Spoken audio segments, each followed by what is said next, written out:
Salve tequilites, bienvenidos a la taberna de Castor y Polus, tu taberna de divulgación de historia antigua en general, historia romana en particular.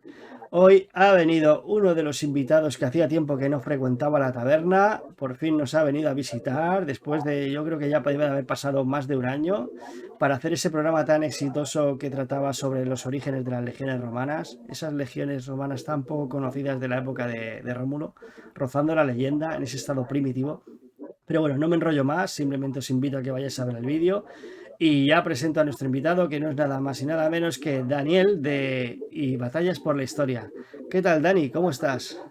Pues aquí encantado de volver. Ha sido bastante tiempo, pero yo creo que va a merecer la pena. Eso espero.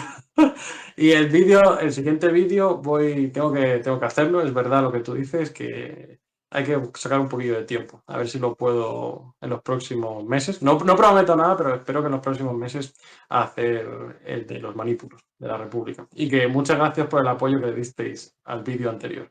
Sí, porque ha sido uno de los vídeos más vistos del canal con bastante diferencia. De hecho, hay gente que me lo pregunta, ¿no? ¿Cuándo continúan? ¿Cuándo llegan los manípulos?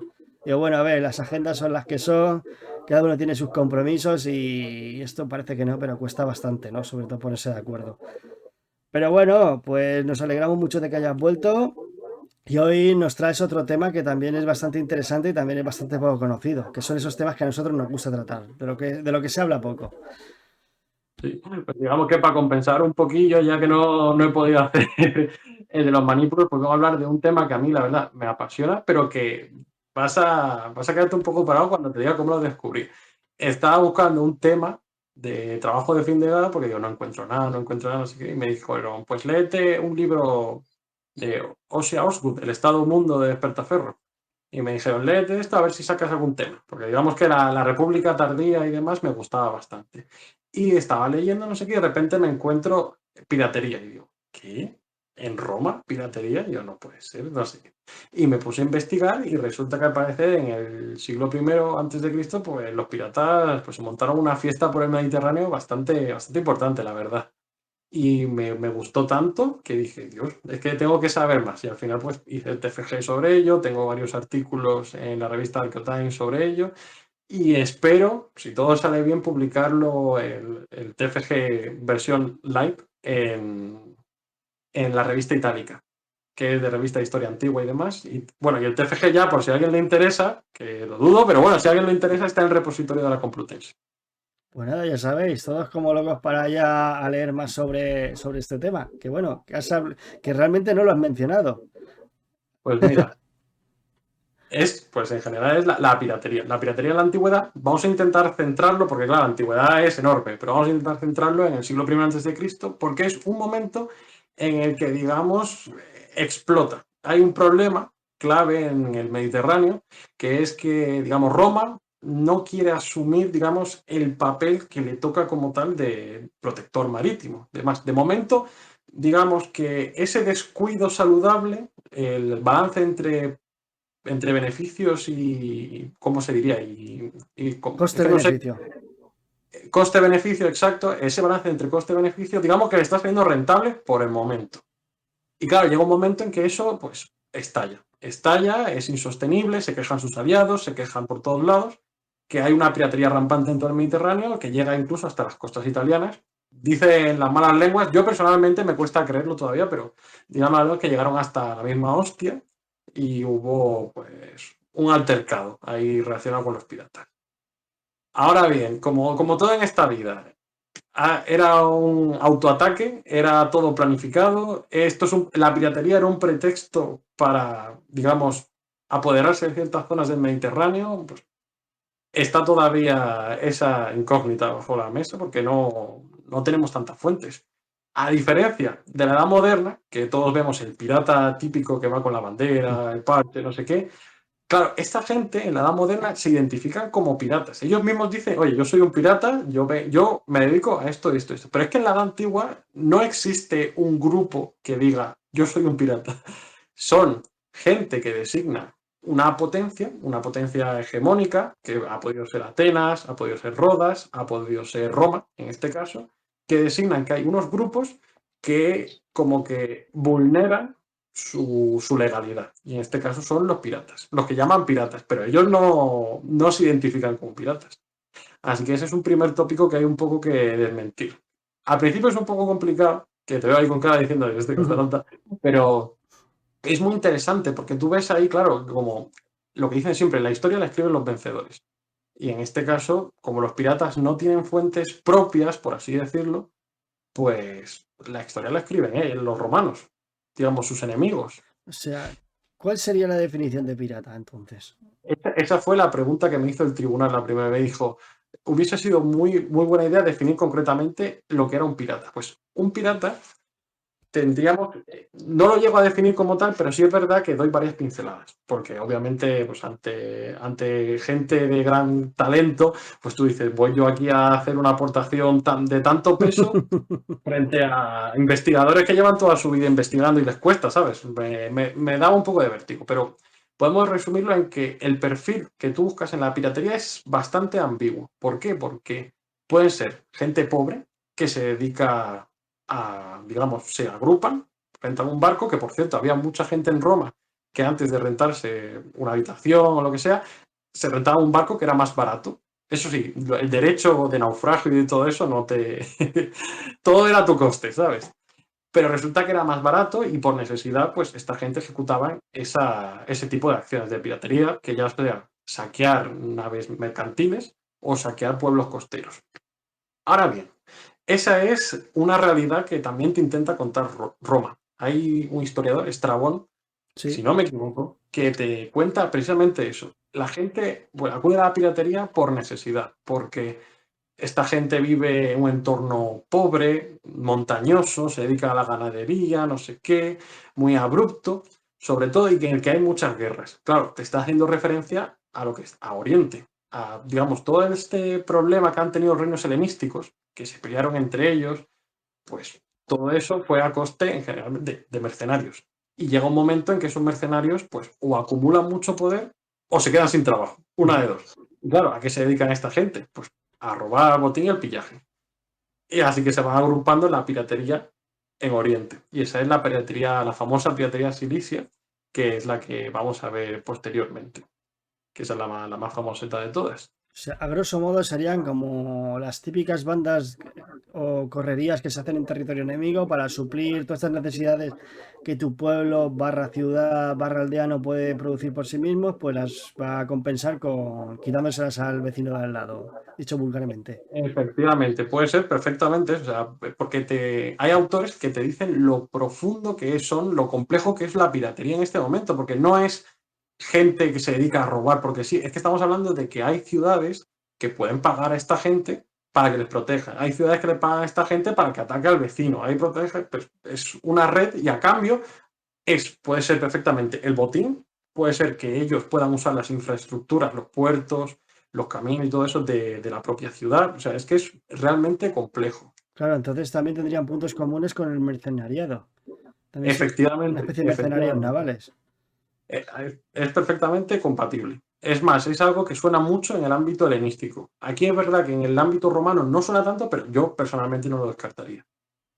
Y claro, cuando ya hablamos de bandas, de facciones como tal, estamos hablando de gente que pone un dinero importante en estas empresas. Estamos gente que no son simples pobres que dicen vamos a juntarnos. Estamos hablando de gente que tiene aspiraciones económicas y políticas. Sobre todo en este mundo romano municipal de cargos y demás, que la gente es muy ambiciosa y tú dices, oye, esto puede ser perfectamente compatible. Claro, es que el sistema Así que, romano al final fomenta esto, la agresividad. Si al final cada uno pues corona su carrera con un triunfo, es el colofón de cualquier aristócrata romano y para el triunfo necesita una guerra. O sea, que cualquier pretexto es bueno para montar una. efectivamente.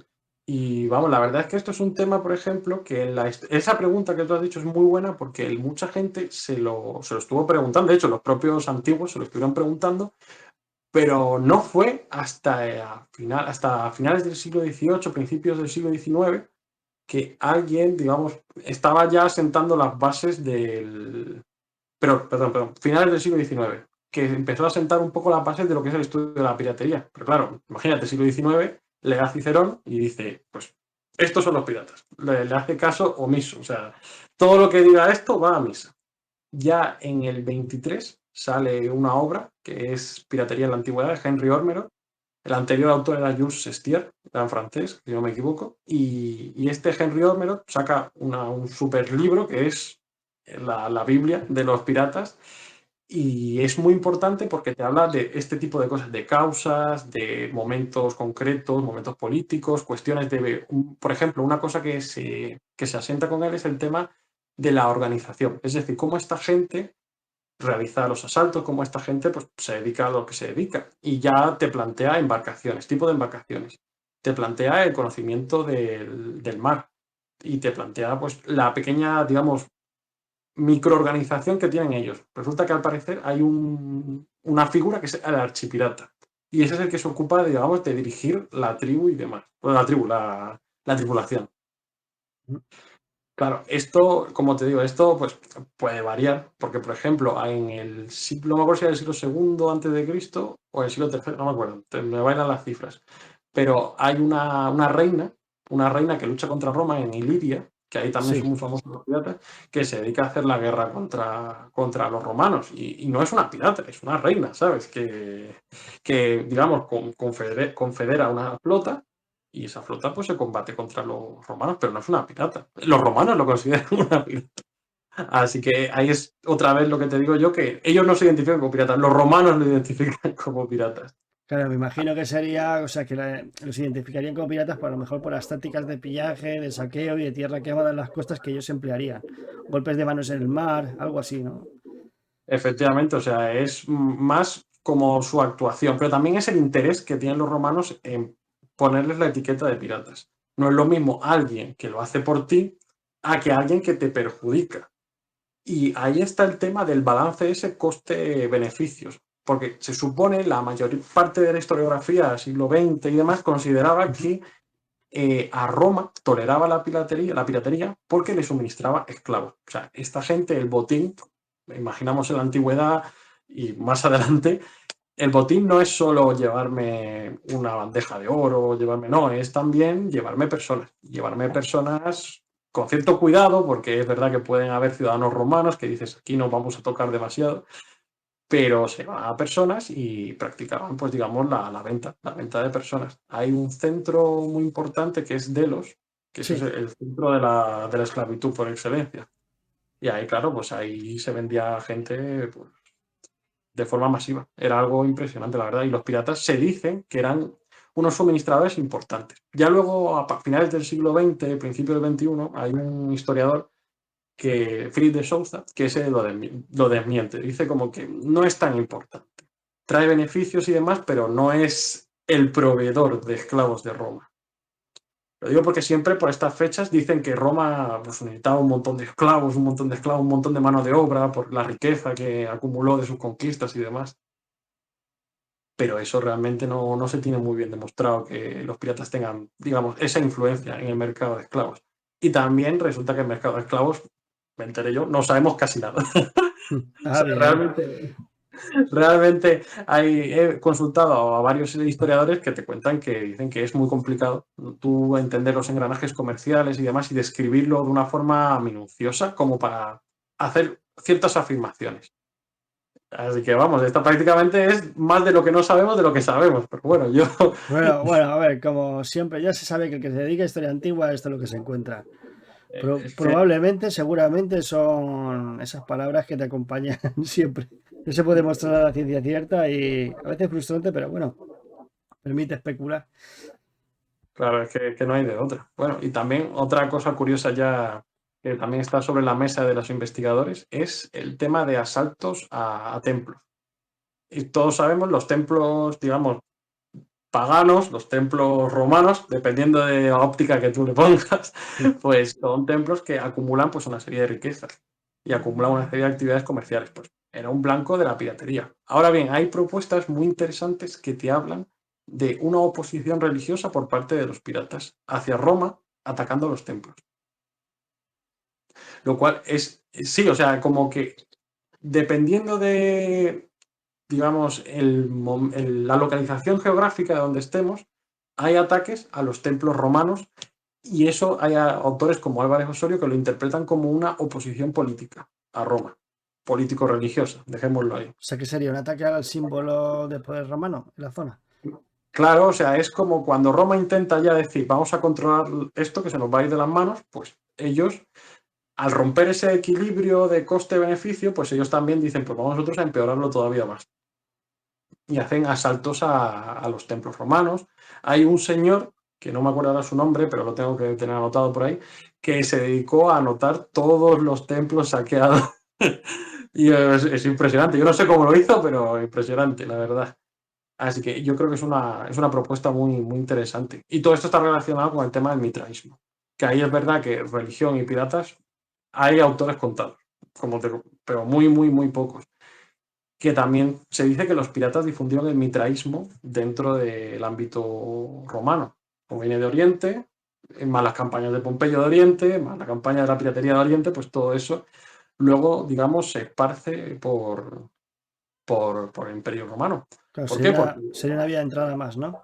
es una vía de entrada más, porque, perdón, a diferencia de su contraparte, cuando la guerra de los piratas, Pompeyo les proporciona como un salvoconducto. Te dicen, oye, yo sé que eres un pirata, y el tío le dice, no, yo soy pirata, y yo, no, no, eres un pirata, no te preocupes, eres un pirata.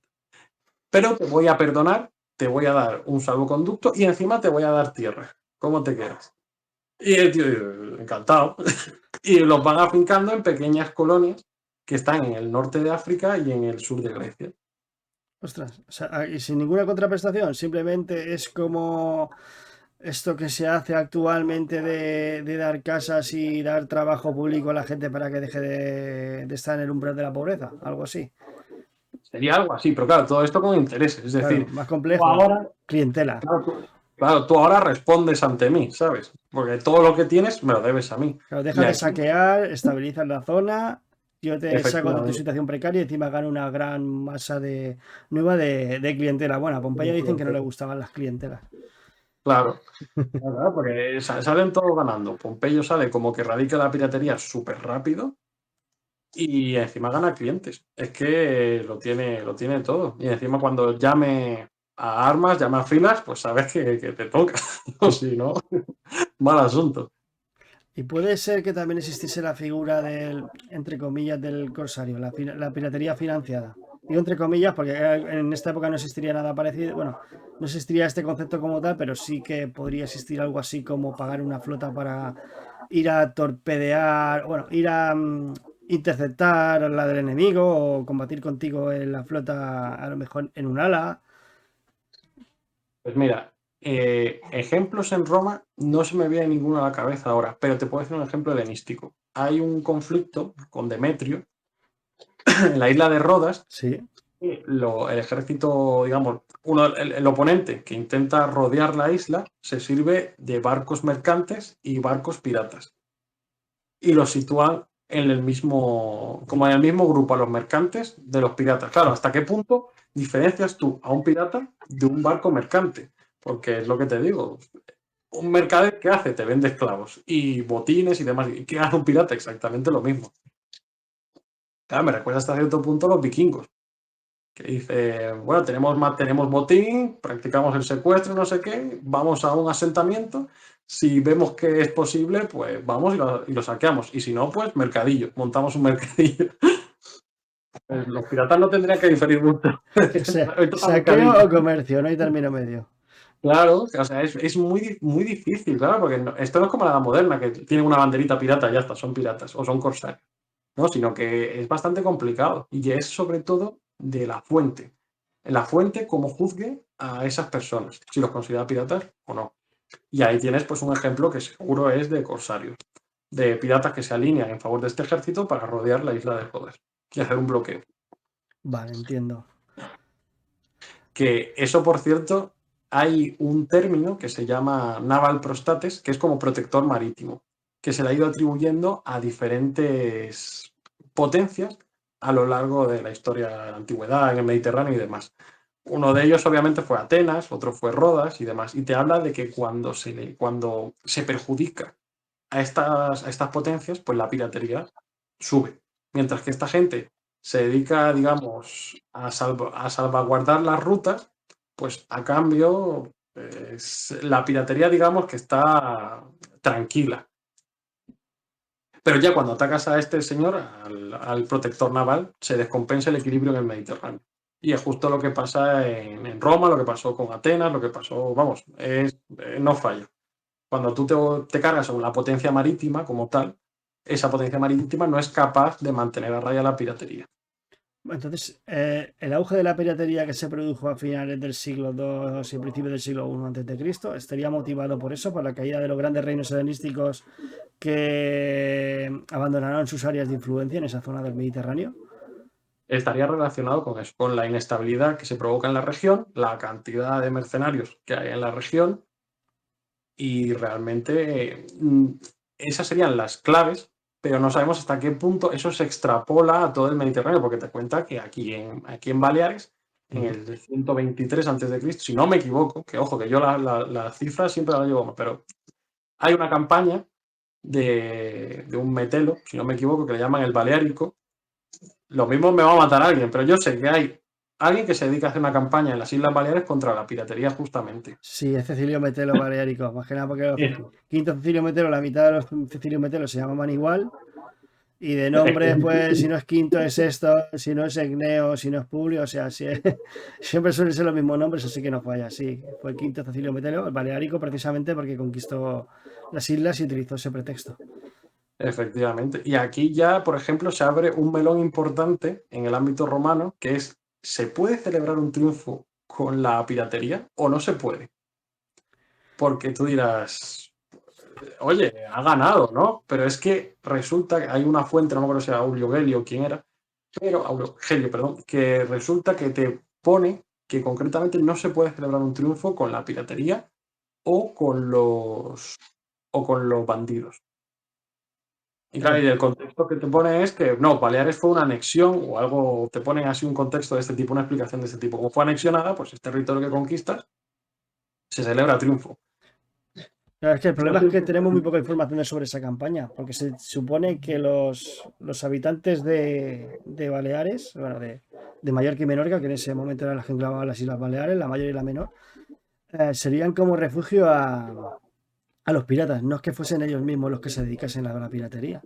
De hecho, está la teoría del profesor Sabino Pérez Llévenes, que escribió un libro sobre la conquista de Hispania de la perspectiva marítima, que hablaba de que muy posiblemente los piratas que acogieron las Baleares fueron piratas ligures, de la Liguria, que lo utilizaban para refugiarse y hacer sus golpes de mano y interceptar todos estos barcos mercantes que iban a las dos Hispanias, a la Citerior y a la Ulterior, que las pillaban a mitad de camino, pues era una base perfecta pues, para interceptar estos buques mercantes y hacer un roto en la economía romana. Y eso ya, claro, a ver, en ese momento que Roma estaba en ese periodo de expansión desmesurada, las grandes conquistas del Mediterráneo se produjeron precisamente en esta época, pues bueno, pues ya tenían el casus belli perfecto pues para incorporarse un territorio más y ganar un, bueno, más que para incorporarse un territorio era para que el aristócrata de turno, en este caso un Cecilio Metelo, una de las familias, las principales familias de este periodo también, pues tuviese su triunfo y pudiese culminar su carrera política. No, sí, porque ahí yo siempre digo que siempre está el tema personal. ¿Qué es la ambición de la persona que está detrás de estas campañas? Pues como tú dices, Metelo es alcanzar, digamos, su auge político y pasa lo mismo con Pompeyo. Quiere terminar rápido toda su campaña y demás para poder luego, digamos, disfrutar de todos los beneficios y de todo el prestigio que conlleva este tema. Pero bueno, vamos a seguir por la cronología para que yo no me disperse, que soy muy propenso a dispersarme, pero bueno, ya tenemos una primera campaña que es en las Islas Baleares y está el tema siempre sobre la mesa de la piratería, los ataques los ataques en las costas, los ataques, digamos, en alta mar.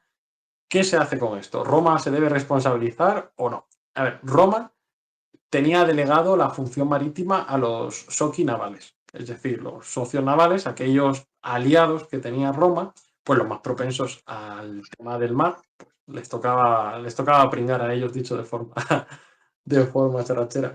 Así que, ¿qué pasa? Roma se da cuenta que esto o lo gestiona ella o esto no se va a gestionar. No se va a resolver solo o por sus aliados.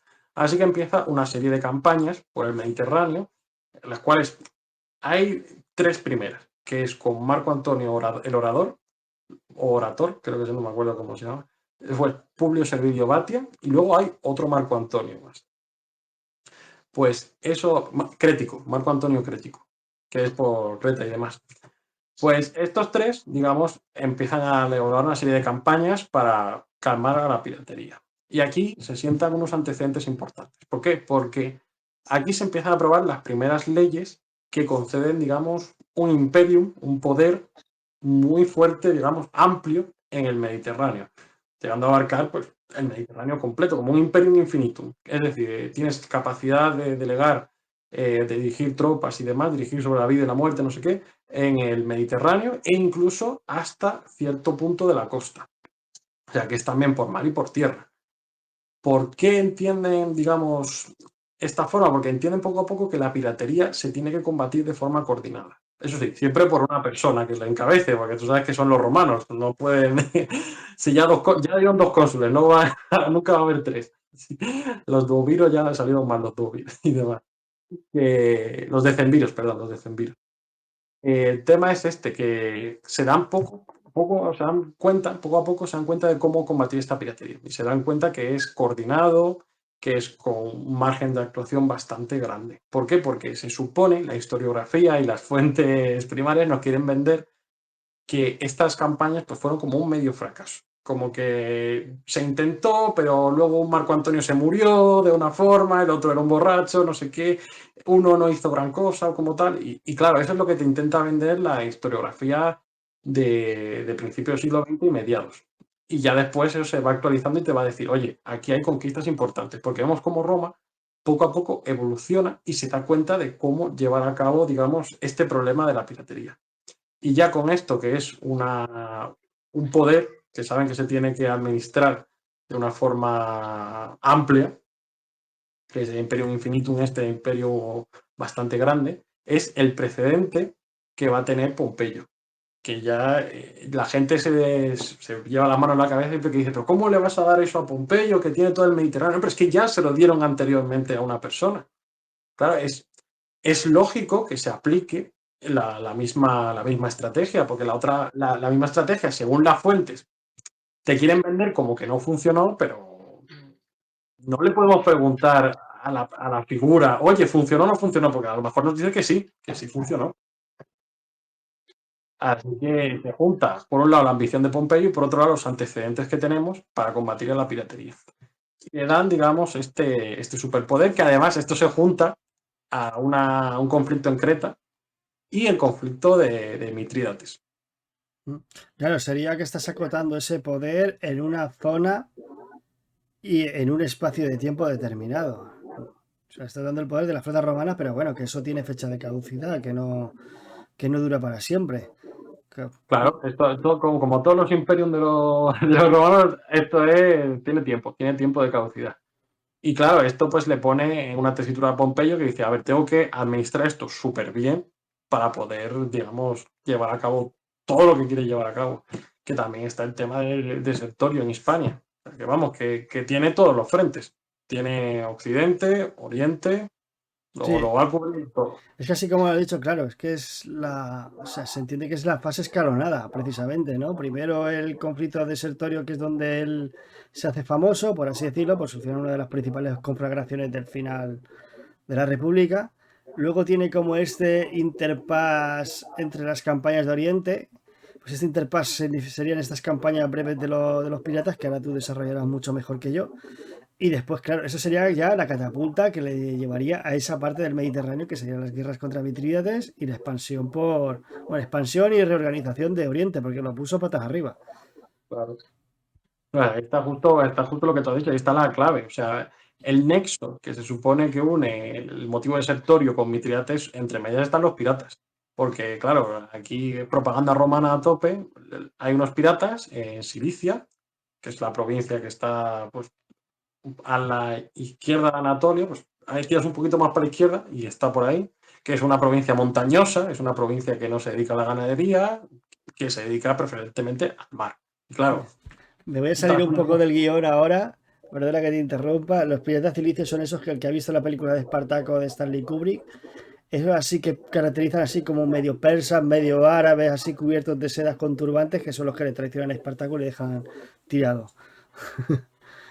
Eso es una de las cosas que yo he buscado muchísimo para el trabajo de fin de grado. Tiene que haber alguien que hable sobre este momento.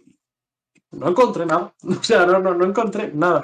Encontré alguna mención, pero no hay una profundización de, oye, que estamos hablando de transportar a una cantidad de gente bastante grande de un sitio a otro, que no es algo ordinario.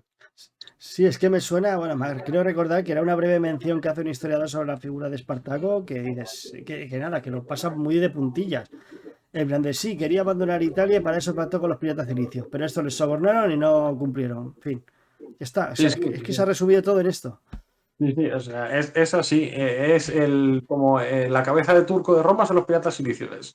Están en Oriente, pero para ellos están en todos lados. Están en España. Se supone que esos son los que ayudan, que realmente creo, si no me equivoco, no ayudan. Pues digamos que hay un desacuerdo entre Sertorio y los piratas silicios.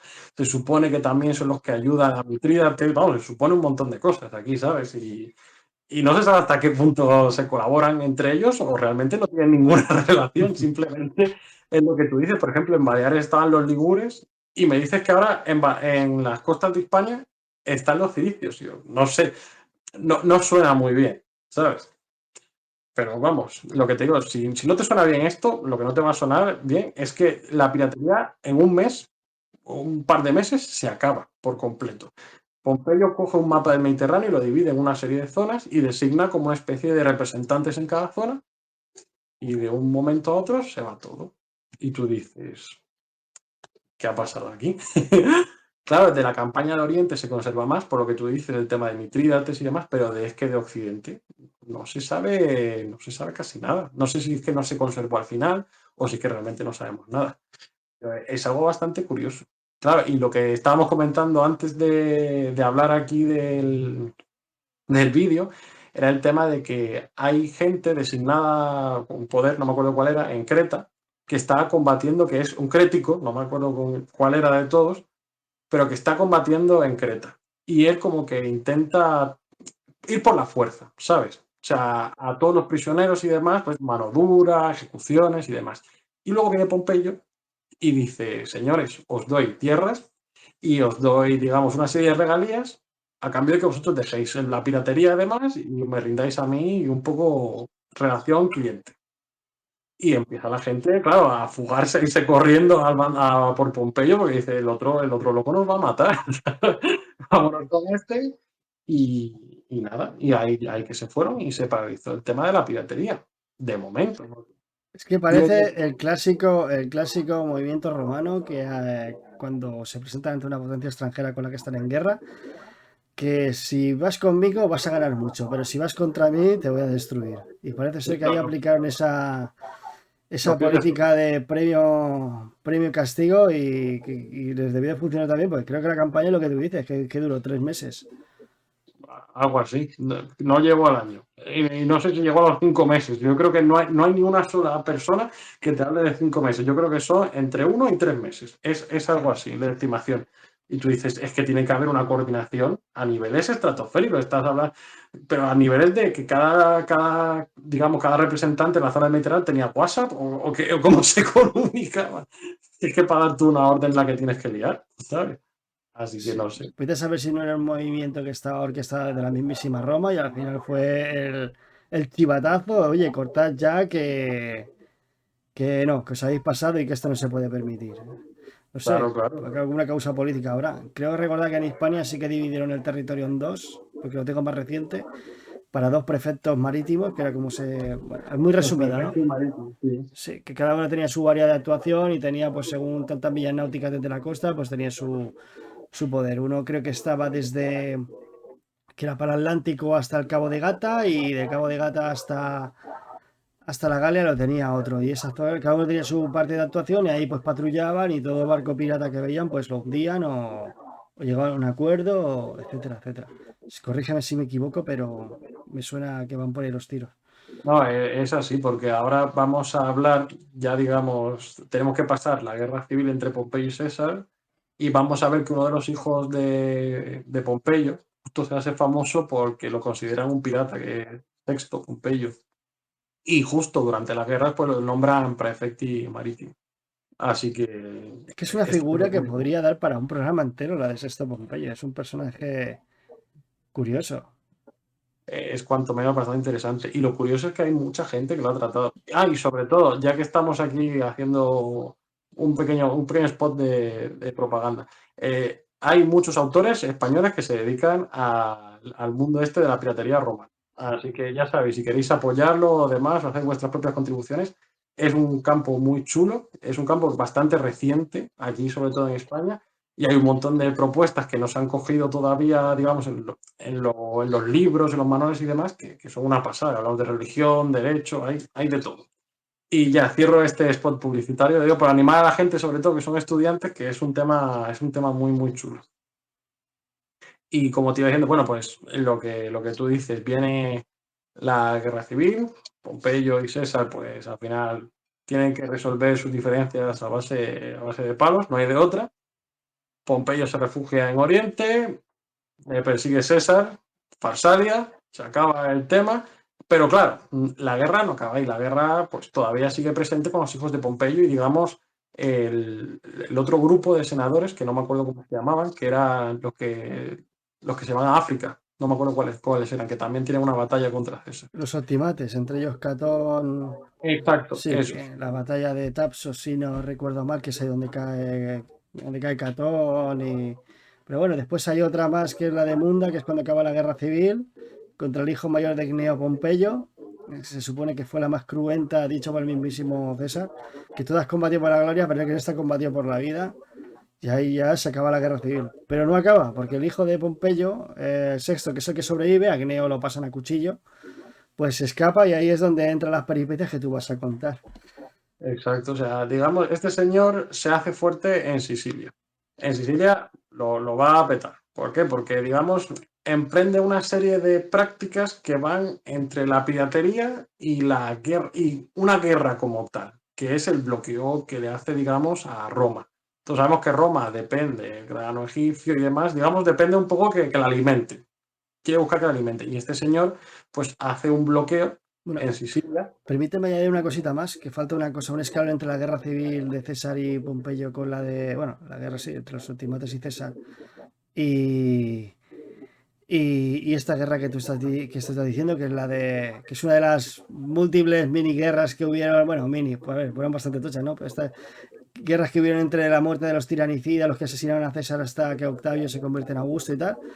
Pues a Pompeyo, digamos que como no se puede permitir una guerra civil más después del asesinato de César, que hubo más, pues para tenerlo así contento y aplacado y que no la liara mucho en ese preciso momento, le dan la prefectura esta de los mares en plan, bueno, quédate ahí y no molestes, pero que no nos podemos permitir ir contra ti.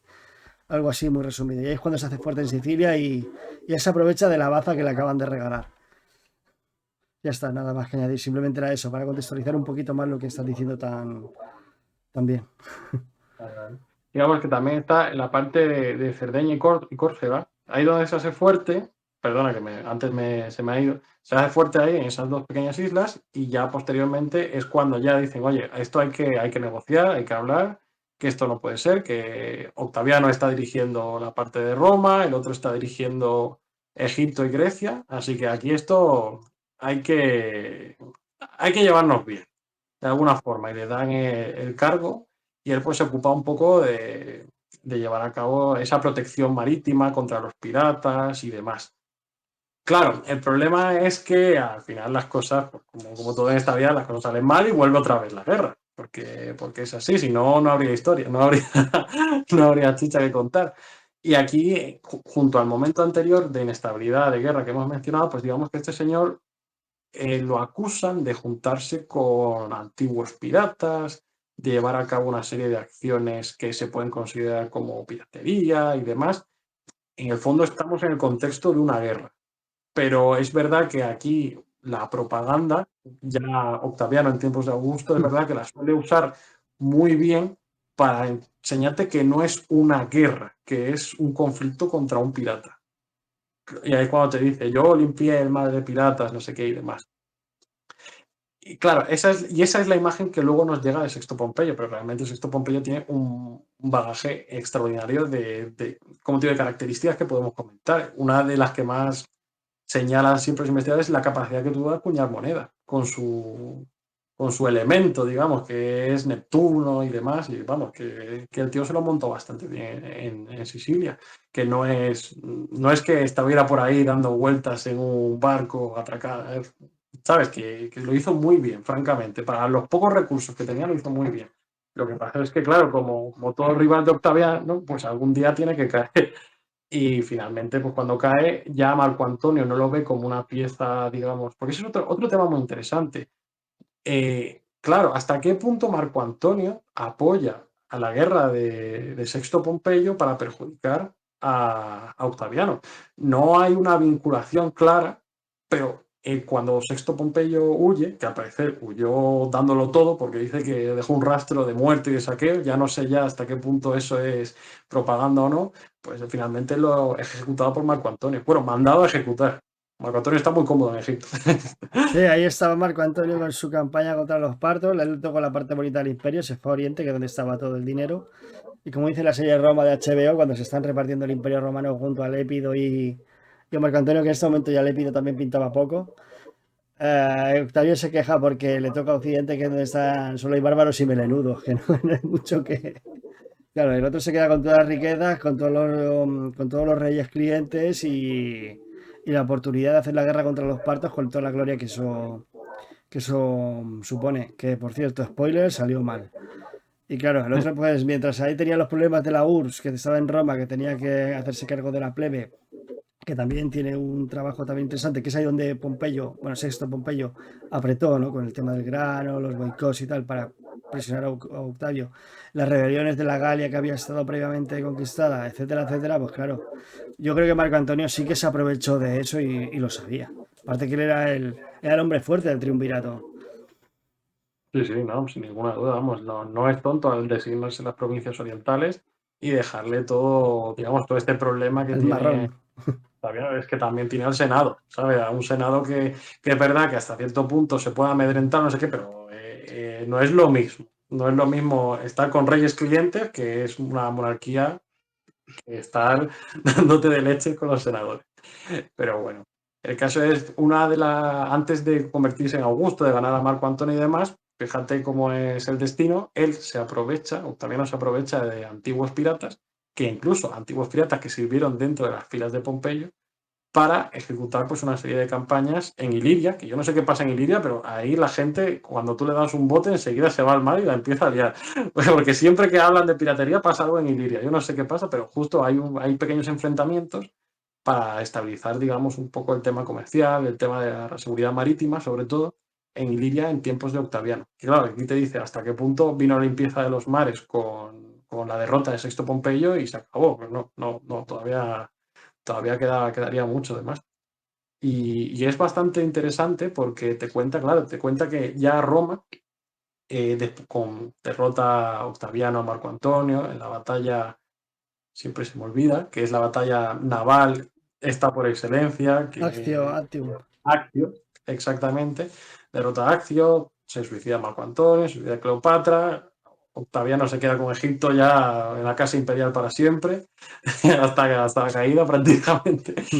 Y, y demás, y tú dices, bueno, pues se acabó, se pasó el juego, no hay más piratas, en fin. Esto no está tan seguro. ¿Por qué? Porque en el siglo I van a haber, pues se van a reactivar diferentes focos de piratería. Y aquí lo que te prueba es que realmente Octaviano lo que consigue es un equilibrio entre, digamos, porque obviamente la piratería no lo vas a poder controlar al completo. Consigue como restaurar un equilibrio, un cierto, vamos a llevarnos bien con los piratas. Que eso es algo que siempre apuntan los investigadores que, por increíble que parezca, el protector naval, esa figura hegemónica del mar que garantiza la seguridad y todo eso, depende también de los piratas. Porque si hay poblaciones que dicen, no hay piratas, ¿por qué yo tengo que contribuir a alguien para que me proteja si realmente no hay ningún peligro? Ahí está la clave, hasta equilibrar esos dos, entre el miedo y el poder efectivo de una potencia como tal, en el ámbito naval. O sea, vamos a neutralizar a los piratas, pero no vamos a acabar con ellos. Porque no vaya a ser que la gente diga, oye, ¿para qué yo tengo que prestar servicio en este mundo, en el mundo naval, para que yo necesito la protección de él en el ámbito marítimo si realmente no hay ningún peligro. Pues aquí te dice que eso no va así. No Eso, puedes hacer. Dime, dime. eso estaría muy relacionado con la concepción de las dos grandes flotas romanas en Miseno y en Rávena, creo que era donde estaban afincadas, cada una con su área de influencia, y después los pequeños destacamentos, creo que también había en Alejandría, en el Mar Negro, etcétera. Y claro, su principal misión sería esa, porque realmente en ese momento ya no hay grandes reinos que le puedan hacer sombra a Roma navalmente hablando. Claro, claro, claro, ahí está justo el tema. Y claro, y ahí ya hay otro planteamiento, ya otro tema que podemos sacar, que es el tema de. Es una discusión de historiadores y demás que hablan de ¿realmente Roma es una potencia terrestre que le tiene miedo al mar o es una potencia que le da todo un poco? Y aquí, claro, aquí tenemos que sacar el tema. Hay tratados con Cartago, pero todo lo que es en esa época hay que ponerlo en cuarentena porque nunca se sabe. Hay tratados con Cartago muy tempranos en los que hay una república, bueno, una república, sí, una república que tú dices, por Dios, ¿qué tratado va a ser esta pequeña república con Cartago? Creo que estaba hablando del 400 antes de Cristo, algo así, que tú dices, ¿qué tiene que hacer esta república que ofrecerle a la todopoderosa Cartago? Y hablan de un tratado de piratería, digamos, controlar unos márgenes de actuación para controlar la piratería y fomentar así los intercambios comerciales. Ujú. Y hay otro historiador también que habla de que hay unos cargos súper antiguos, no sé qué, que son, no me acuerdo si eran los duoviri navales, no me acuerdo, pero sé que eran dos y que se ocupan del ámbito marítimo, que es súper antiguo, que es súper prestigioso, pero claro, como todo se reescribe en el siglo primero con Octaviano, pues tú dices, "Oye, ¿a quién le hacemos caso, sabes? Como los orígenes de Roma, los tiempos más oscuros se reescriben en esa época, que la piratería pues ha afectado de forma psicológica en el imaginario romano, pues tú dices, ¿hasta qué punto esto es verdad? Pues esto es mentira. Y hablando de impactos psicológicos, el impacto psicológico por excelencia que tenemos en esta época es Cicerón. Cicerón se dedica a hacer unos discursos contra la piratería que te dejan la piel de gallina y los califica como enemigos de la humanidad. Directamente. Directamente. De medias Claro, tintas. sin medias tintas. Y claro, ¿qué te dice enemigos de la humanidad? Pues esto es que hasta cierto punto te permite comprender que él lo que busca es un marco legal en el cual a todo el que tenga la etiqueta de pirata se le puede hacer, digamos, se puede ejercer una violencia contra él. Para que tú veas el rechazo que tenían en esta época de auge de la piratería y la imagen que quería dar de sí. Y él, claro, en su discurso él define como una comunidad humana tiene unas leyes, unas normas a las cuales hay que atenerse. Pero hay otras personas que no tienen leyes, que son unos salvajes, tienen una violencia innata, que efectivamente dentro del saco mete piratas, bandidos y demás. Pero como estamos en una época que la piratería es lo peor que te puede pasar, vamos, horrible, pues mete a los piratas dentro de los indeseados, pues el más indeseado de todos. Y eso te puede dar pistas de por qué se celebran triunfos con los piratas a partir de este siglo primero, antes de Cristo. Y por qué no se celebran triunfos contra otro tipo de enemigos. Sí, como los esclavos, que por ejemplo, para como mucho te podía llevar una simple ovación, que en vez de pasar con la cuadriga por Roma, es simplemente estar Efectivamente. montado a caballo, un par de aplausos y hago. Efectivamente, de hecho, las primeras campañas son un ovatio hasta la de Marco Antonio. Hay una de Marco, no me acuerdo cuál es, porque hay dos Marco Antonio, está el crítico y el orador. Pues hay uno de ellos que sí le dan un triunfo y hay otro que son ovatios. Y ya está. Bueno, y Pompeyo, lo que pasa es que Pompeyo coge a Mitrídates, a Sertorio, a los piratas, vamos, tiene motivos de sobra para hacer un triunfo. Sí, ahí estaba pluriempleado. Sí, sí, no, ahí hacía lo que quería, la verdad. Y vamos, así cositas interesantes que me quedan por comentarte. Pues la verdad, a ver, por ejemplo, hay un tema que es el tema de los amuletos, que es algo que tiene un artículo o dos. Y el segundo no lo he visto todavía, pero que habla de amuletos mágicos que usaban en la antigüedad para protegerse, digamos, de los males que acecha el mar. Digamos que este mar que tanto le temen los romanos porque es algo que no se sabe muy bien cómo va, que está lleno de peligros y demás, pues era normal que personas corrientes, como lo que sean, llevasen amuletos para protegerse. Y el tema de la piratería estaba asumido a nivel de fenómeno natural. O sea, es lo mismo que te encontrases una tormenta tropical aquí al oeste, que te encontrases a un pirata. O sea, eran como dos cosas inseparables de la naturaleza propia del mar. Y hablan de que pues, necesitaban este tipo de amuletos, de prácticas, digamos, contra la piratería, pero de forma más religiosa, simbólica, psicológica, ya como tú lo quieras llevar. Vamos, que lo tenía más humidísimo ya. Exacto, lo tenías asumidísimo que te puede tocar y a lo mejor casi seguro te va a tocar. Y bueno, está el tema, la cuestión de la armada. ¿Cuándo se empezó a crear una armada de Roma? ¿Cuándo se hizo? Pero bueno, es un poco lo que hemos comentado anteriormente, que unos te van a decir que hay que remontarse a la República muy antiguo, muy atrás, muy atrás, muy atrás, pero otros te dicen que no, que es algo más moderno, que es una inversión, digamos, no viene de tanto, de tan atrás. Así que eso es otro tema que también está por discutir. Y la verdad, si me dejas un momento, a ver, porque es que es verdad que hay muchísimos temas, hay cosillas muy interesantes.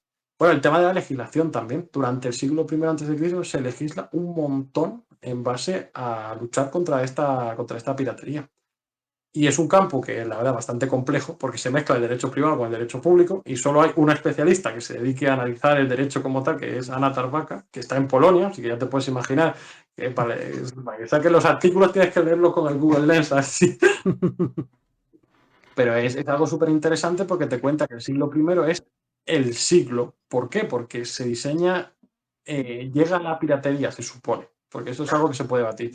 Llega a tal nivel de virulencia que se hace legislación contra ella, que es algo que era casi inaudito, vamos, el tema del poder, el poder que le otorgan a Pompeyo, a Marco Antonio, es algo inaudito. O sea, ¿cómo le vamos a dar el poder total del Mediterráneo a una persona y encima que se pueda adentrar en la costa? O sea, ¿realmente es algo necesario o es algo que impulsa, digamos, estas personalidades para obtener más poder?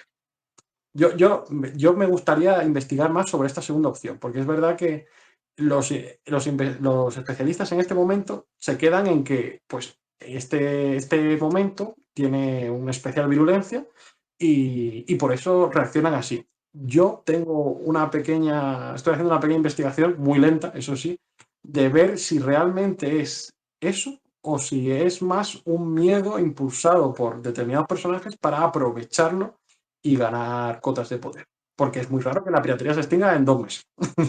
Yo creo que al final es un poco de todo, Claro, la clave. claro, al final es mirar todos los factores, porque vamos, si no, esto no se hubiese aprobado. Y, y a ver qué más te puedo decir. Bueno, el tema de, también se está estudiando las prácticas religiosas y los propios dioses que tienen los piratas. Claro, te hablan de dioses relacionados con un poco su modo de vida. Ares, Hermes, cosas así.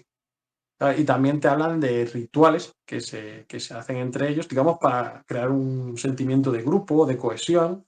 Y claro, el tema del archipirata como el que orquesta este tipo de creencias, digamos, de prácticas. Lo cual es bastante chulo porque te profundiza en quiénes eran los piratas, no tanto en cómo Roma los combatía, sino en quiénes son de verdad. Porque eso es algo que aunque nos parece muy obvio, es decir, pues vamos a preguntar quiénes son los piratas. Es que hasta hace muy poco era cómo Roma ve a los piratas, cómo Roma enfrenta a los piratas, cómo sé qué, pero es hasta hace unas pocas décadas, bueno, ya no tanto, hace muchas décadas, dejémoslo así, finales del siglo XX, que ya se empieza a investigar los piratas con una identidad propia, es decir, no en base a lo que digan los romanos, sino que ya vamos a definir quién es un pirata, cuáles son sus características, cómo actúan y demás. Entiendo.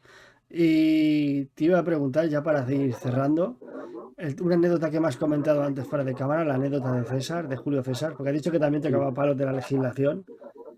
Que sé, ¿en qué El tema, consistiría esto? a ver, para quien no lo sepa, Julio César fue apresado por los piratas y él, como es más chulo que todo el mundo, pues dice que el rescate que han pedido por él, que es muy poco y que él vale más. Así que piden, pues, piden más.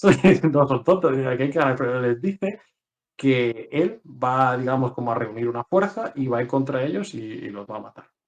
El caso es que se produce el rescate y demás, y César, pues al tiempo, vuelve y los crucifica.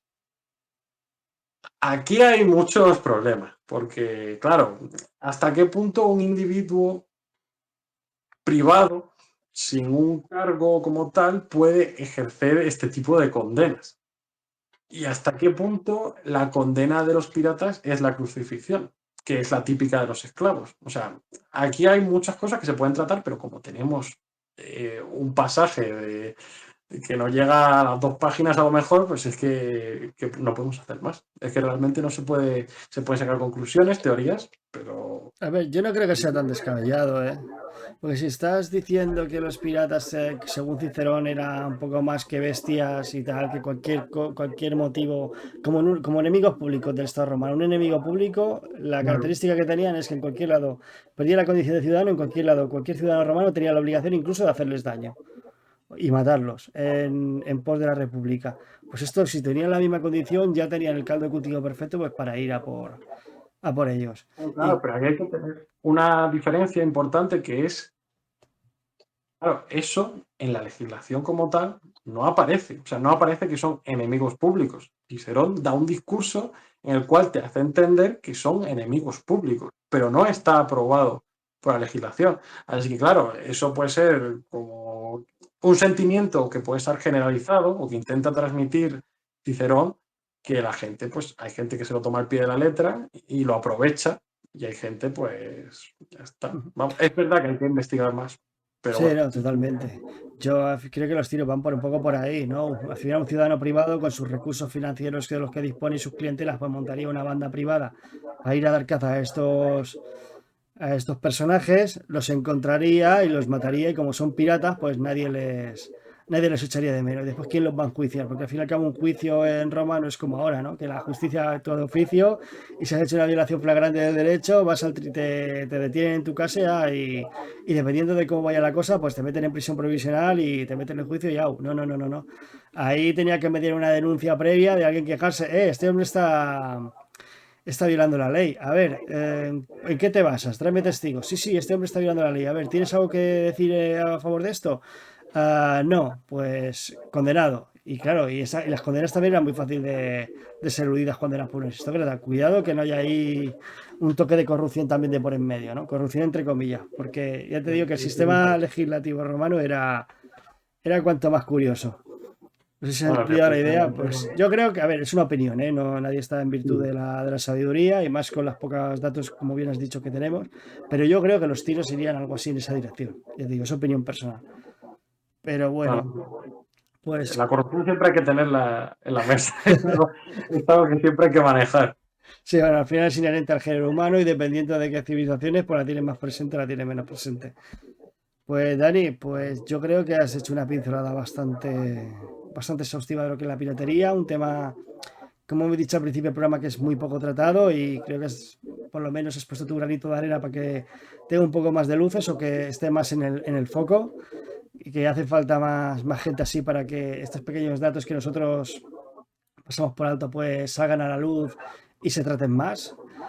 Y bueno, y dinos a todos pues dónde podemos seguirte pues para ver tu contenido.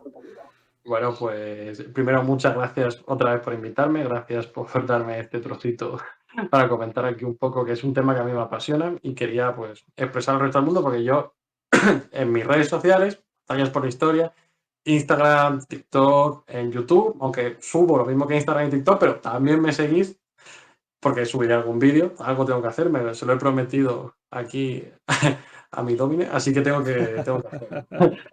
Y, y nada, que es un tema a mí que me gusta mucho y es verdad que no es algo con lo que me gustaría pues, divulgar porque no, a lo mejor a la gente pues, no le atrae demasiado, pero sí es algo que escribo mucho. También lo podéis ver en la revista de Archaeotimes, que ahí he sacado 3 artículos sobre piratería en general, que está bastante curioso porque te hablo también del tema de la Odisea.